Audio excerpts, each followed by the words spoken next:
আজকে আমি বানাচ্ছি সরু চাকুলি পিঠে। মূলত পৌষ ফাল্গুনে সবাই পিঠে করে, কিন্তু মাঝে মাঝেও কিন্তু পিঠে খেতে বেশ ভালো লাগে। তাই আমি আজকে আমার ফেভারিট একটা পিঠে সরু সরু চাকুলি সেটা বানিয়ে নিলাম। এটি বানানোর জন্য একটি বাটিতে আমি বিউলির ডাল ভিজিয়ে রেখেছিলাম 3 ঘন্টা আগে, সেটি এবার মিক্সির জারের মধ্যে নিয়ে নেব। এর মধ্যে নিয়ে নেব আমি চাল, সেদ্ধ চাল আমি ভিজিয়ে রেখেছিলাম, এটিও 3-4 ঘন্টা আগে ভিজিয়ে রেখেছিলাম। তো এই চাল এবং ডাল একসাথে একটু জল দিয়ে একদম পাতলা করে পেস্ট করে নেব। একদম মিহি পেস্ট করতে হবে। দেখুন একদম পেস্ট করা হয়ে গেছে আমার সবগুলি। এবার জল দিয়ে ভালো করে একটু নরম করে ব্যাটারটা তৈরি করতে হবে। অল্প লবণ দিয়ে দিলাম, বেশ পাতলা করেই কিন্তু ব্যাটারটা তৈরি করতে হবে। এদিকে একটু ননস্টিকের প্যান নিয়ে নিয়েছি, যেহেতু মাটির তাওয়া আমার কাছে ছিল না তার জন্য ননস্টিকই নিয়ে নিয়েছি। তার মধ্যে একটু তেল ব্রাশ করে নিয়ে 2 হাতা ব্যাটার দিয়ে এরকম চাড়িয়ে নিয়ে ঢাকা দিয়ে দেব। দেখুন অপর পিঠটাও আমি একবার সেঁকে নেব।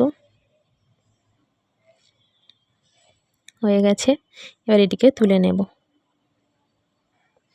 আবারও তেল ব্রাশ করে নিলাম, এরকম এক বাটি ব্যাটার দিয়ে দেব।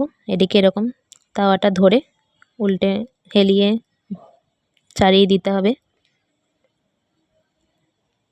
দেখুন 2 পিঠই ভালো করে একটু সেঁকে নিতে হবে।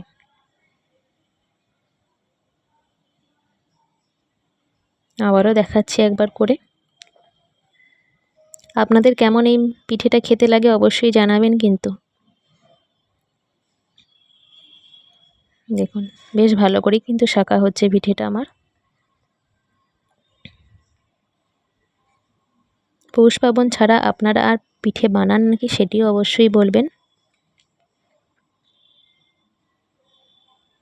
এরকম ঢাকা দিয়েই কিন্তু সেদ্ধ করতে হবে পিঠেটি।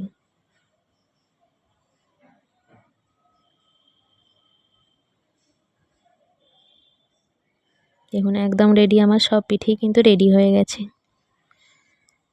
এদিকে আমি সার্ভ করেছিলাম গুড় এবং আলুর চচ্চড়ি এবং পেঁয়াজ তেল লঙ্কা দিয়ে। মূলত পেঁয়াজটি কেটে আমি তেল লঙ্কা করে তেল আর লঙ্কা ভেজে সেটিকে মাখিয়েছিলাম। এই পেঁয়াজ ভাজাটা দিয়ে কিন্তু খেতে